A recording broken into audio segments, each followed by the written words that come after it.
Hi, I'm Dustin with 1 Hour Air Fort Worth. Is your heater acting up?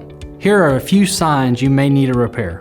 1. The unit turns on but doesn't produce heat. 2. Strange smells or unusual noises are coming from the unit. 3. The furnace or boiler keeps kicking on and off. Or lastly, you notice water pooling underneath the unit.